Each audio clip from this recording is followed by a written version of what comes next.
팬데믹은 최근 전 세계 인구가 가장 많이 검색하는 영어 단어입니다. 팬데믹이라는 영어 단어는 지난 1월 말경 메리엄 웹마스터 서전에서 2주의 단어에 선정되었으며 최근 언론에서 하루 종일 오르내리는 단어입니다. WHO가 우려하는 감염병 단계 뜻의 구분은 크게 두 가지로 분류되는데 팬데믹과 에피데믹으로 구분됩니다.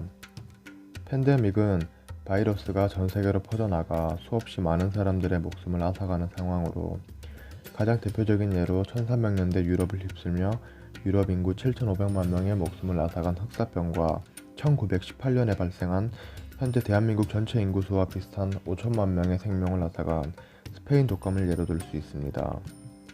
팬데믹이 전 세계로 퍼져나가는 개념이라면 그에 반해 에피데믹은 특정 지역에서만 발생하는 경우를 의미합니다. 우리에게 익숙한 바이러스명인 중국의 사스, 아프리카 서부에서 발생한 에볼라 바이러스가 대표적입니다. 그렇다면 인류에게 심각한 피해를 주는 팬데믹은 우리 경제에는 어떤 영향을 미칠 것인지 알아보겠습니다.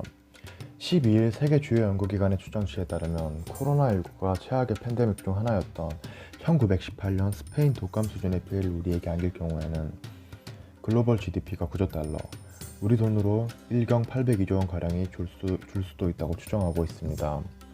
이는 세계 GDP의 88조 달러 중 10%가량이 줄어드는 셈입니다.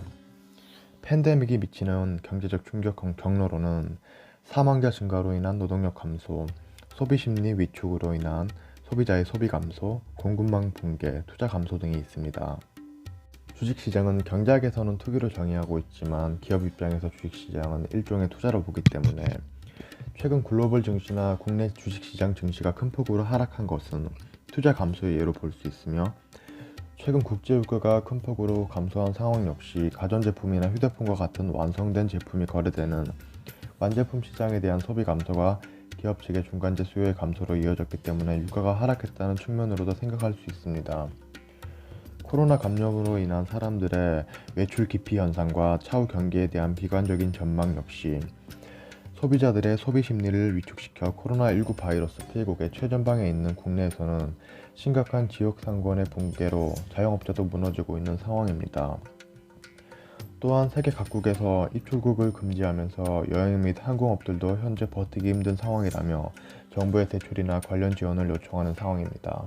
더 나아가 코로나 바이러스로 인해 현재 우리 모두가 직간접적인 경제적 피해를 받고 있는 실정입니다.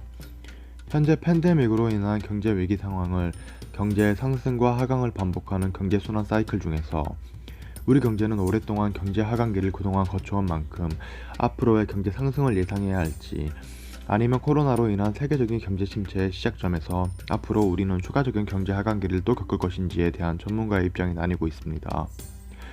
그러나 현재 유가와 같은 원자재의 가격이 하락하면 소비자가 구입하게 되는 제품의 가격이 저렴해질 것이고 이는 다시 소비 증가로 이어져 차후에는 기업의 고용이 늘면서 경제가 물꼬를 틀 거라고는 개인적으로 생각합니다. 과거에 늘 그래왔듯 인류는 역경에 부딪히기도 하지만 우리는 그 역경을 늘 이겨내 왔습니다. 한국 역시 그동안 수많은 경제 위기와 여러가지 어려운 국가 위기적인 상황에서 범국민적 차원으로 위기 상황을 극복해 왔듯이 이번 코로나19도 분명 극복하리라 믿어 의심치 않습니다. 이번 코로나19에서 대승적 차원에서의 기부라는 국민적인 단합과 임대료 인하와 같은 한국인의 저력을 다시 한번 보여주고 있는데요. 하루빨리 코로나가 종식되고 자유롭게 밖에서 시원한 공기를 마실 수 있는 날이 있길 학수고대합니다. 이상 신문 읽어주는